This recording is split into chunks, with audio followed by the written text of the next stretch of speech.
Finally, time for my Operator Sigret debut.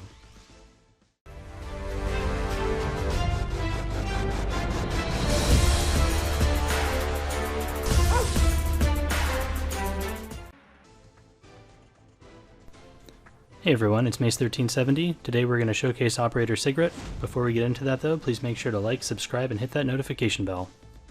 Okay, so as you see, I've been trying to get Operator Sigret through a draft phase, and did not have much success. I didn't show you all the outtakes, but she was banned upwards of 15 or 20 times, which was incredibly frustrating. And the few times she did get through, the opponent almost always banned A-Lots instead, and that was unideal. You know, other people have mentioned, and as you'll see, she has anti-synergy with Flitica. You know, you could use Rose instead of Flitica to push her. I think that would be a better option. I probably should have just re-geared my Rose and tried that. It would have perhaps been a better showcase, but, you know, getting Rose faster than 270 is really difficult. So it's hard, you know, to actually take turn one with her, unless, you know, you have totally insane speed gear.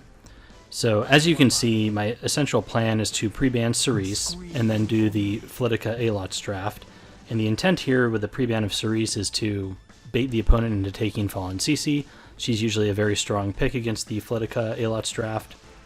And then that allows me to use Operator Sigret and get the 100% defense penetration on her skill 2. So I take Operator Sigret here, and once finally she is not banned by the opponent,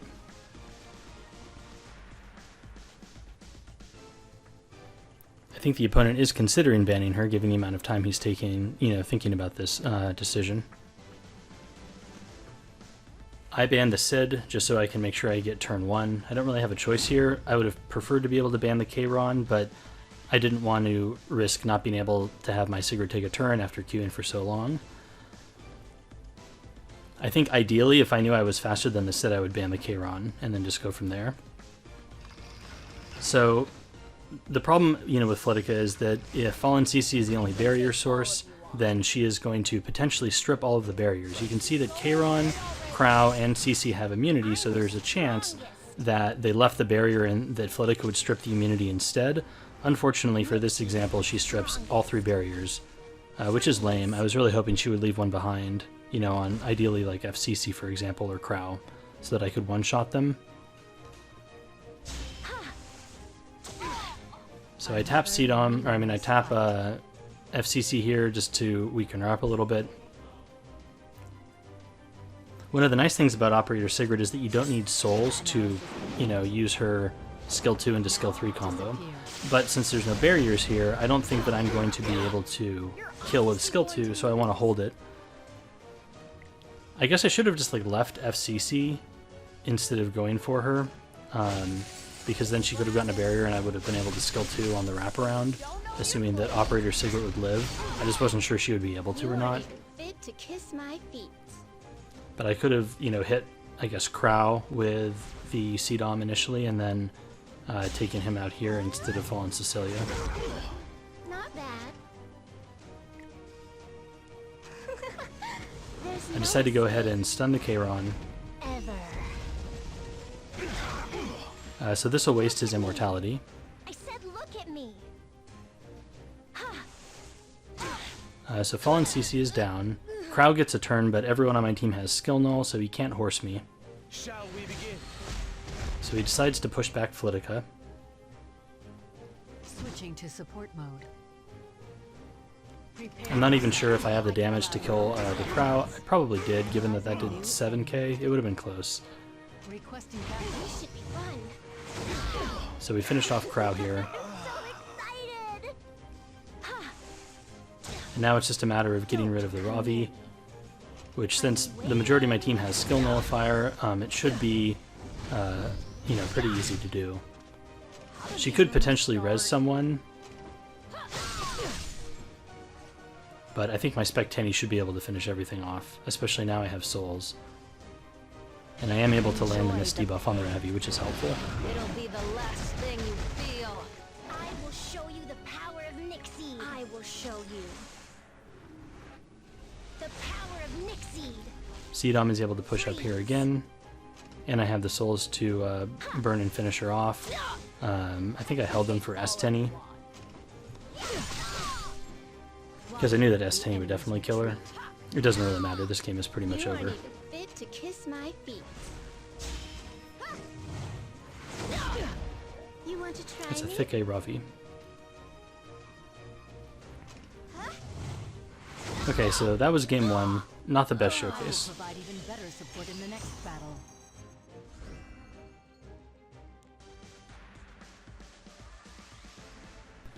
Okay, so here's another match with Operator Sigret.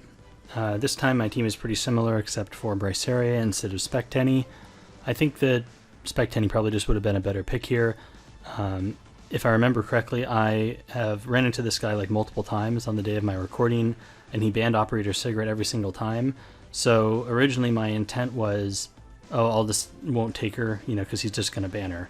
And then at the last minute I decided, well, what the heck, I'll just draft her again. And I think I like conceded to him like 3 or 4 times in a row, like instantly when he banned her. And he finally realized I was just trying to test her, so I think he let her through this time.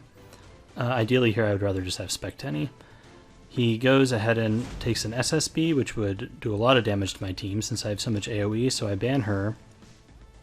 Hoping that I'll be able to, you know, get rid of the Charon with the Bryceria and the Flitica strips. I bow to my opponent, thanking him for letting Operator Sigret through for testing purposes. And I go ahead and do an Alots boost onto her. Another meaningless fight. So she has attack buff. I go into Fallen CC, Sake of my mission. hoping that I'll be able to one-shot, and it's like just not enough, which is very disappointing. Lilius did have the Aureus there, so that did reduce the damage. But I think the build I have her on now just doesn't have enough damage. She's too fast. I wanted her to be able to take a turn, you know, with a Flitica push, and she's on about 232 speed right now. I don't think she needs to be that fast. I think I could lower it by, you know, 20 to 25 speed, and just translate that, you know, into more attack. I think her attack is around 3,500 and 310% crit damage. So I go ahead and use the S3 on Bryceria there. Wipes out the Fallen CC. Unfortunately does not put buff block on Charon. You've made it this far. I suppose it wouldn't have mattered though, because Lilius would have just, you know, used her S3 to cleanse it off. If it did land on Charon, then I could have reset Lilius. Instead I just reset Surin, since I felt like it didn't really matter. I go for the silence with Alot, since that's one way to prevent him from using his S3. And luckily I landed. So Charon is silenced here, and he doesn't have any buffs, so he can't use AoE damage. Support mode. So now we can use our Sigret here Beginning extermination. to proc his passive and also deal damage to the rest of the team. I'll show you my ability. And interestingly, it looks like it did wipe off his invulnerability there, which is an interaction I wasn't sure about. Analyzing new enemy. So I guess it does the damage, procs the immortality, and then it strips. Or, you know, reduces buff cooldown. And that's a dead Charon. All fade to ash. Eventually. Okay, so here we can review the build I was using. I had her on Portrait just for, you know, maximum damage. I got her to about 232 speed, 3,500, almost 3,600 attack, and 307 crit damage. But looking at the testing there, I don't think this was enough damage, just by a hair. I think that if you wanted to use her with a pusher, you know, like maybe Rose, so a hero that requires your units to have some speed, I think you probably want about 3,700 attack and a similar higher amount of crit damage. So this build I think was insufficient. I needed to tweak it a bit to use it in that team ideally.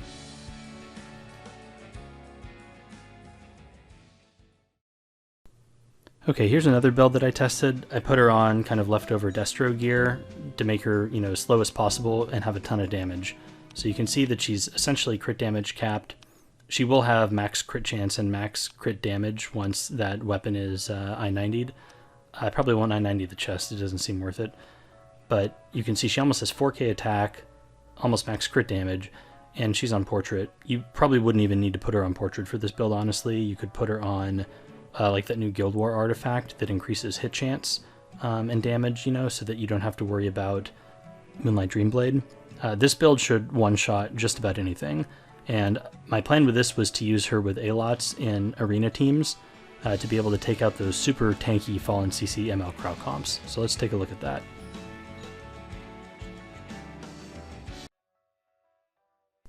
Okay, so for this arena team, I'm using A-Lots and ML Sigret with the intent of one-shotting Fallen Cecilia at the beginning of the match, and then RB and C-Dom to clean up afterwards.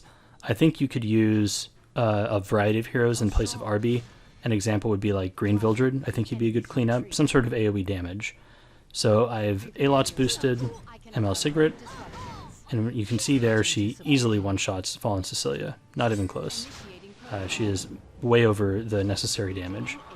So I don't think she needs to be on Portrait at all. You could put her easily on even Oath Key or the new Guild War artifact, just so you don't have to worry about ML Dreamblade like when she uses her S3. I do like the idea of having a lot of damage on her for this type of setup though, because as you can see, her S3 actually hits pretty hard.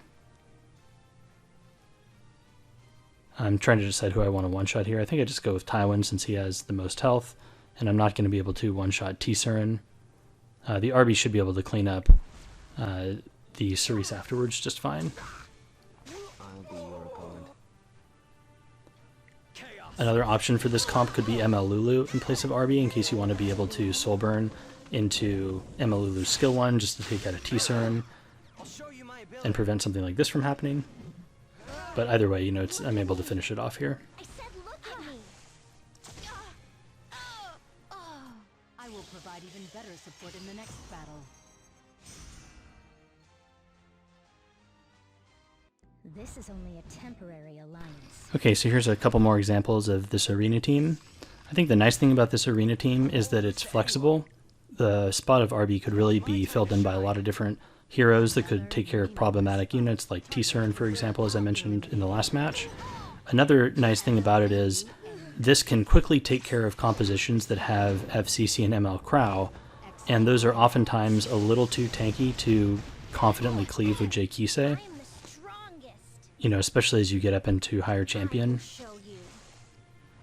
I know, I think my J-Kisei is over 4k attack, 350 crit damage, and she struggles with a lot of those teams. So it's nice to be able to handle them quickly. I know a lot of people are using Landy for auto right now, and that would work on a team like this as well, I think. So not necessarily a super strong, compelling reason to pull Operator Sigret, but it is, I think, a viable use for her. Shall we bring this to a close? I'll pierce straight through. All that's left is That ML crowd really hurt, but thankfully RB here comes back. Can you hear the approaching? So he's able to take care of you know, him with a greater attack buff. And now it's just a matter of cleaning up the T-Surin.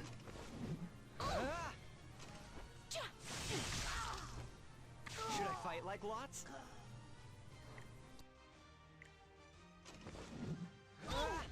I'll be your opponent. Chaos. I will show you greater death. So I think there are a variety of artifacts that you could use on ML Sigret for this team. I think Portrait is a viable option if you lack the damage and want to make up for it with the artifact. I think the new Guild War artifact is very good. I think if you're using that on somebody else, you could just use Oath Key to kind of not have to worry about ML Dreamblade. You know, especially if you have the damage and you can afford, to use it on somebody else. I've been trying to brainstorm other potential options for ML Sigret. I think she is, a reasonably viable pick for RTA, since she does have the damage if you can get her stats up there. Like I said, to around 210 speed, over 3,700 attack, and about 310% crit damage. I think those are the numbers you're shooting for. Unfortunately, you pretty much need to use her with a booster who also gives her attack buff. So your options are really A-Lots and Rose are the main ones. Rose is hard to build fast. Somebody I have thought about potentially trying is Flan, since Flan can give the critical hit damage buff. It doesn't give as much as attack buff does, but it is more damage, so it might be viable to use Flan. Anyways, that's it. Thanks for watching. Later.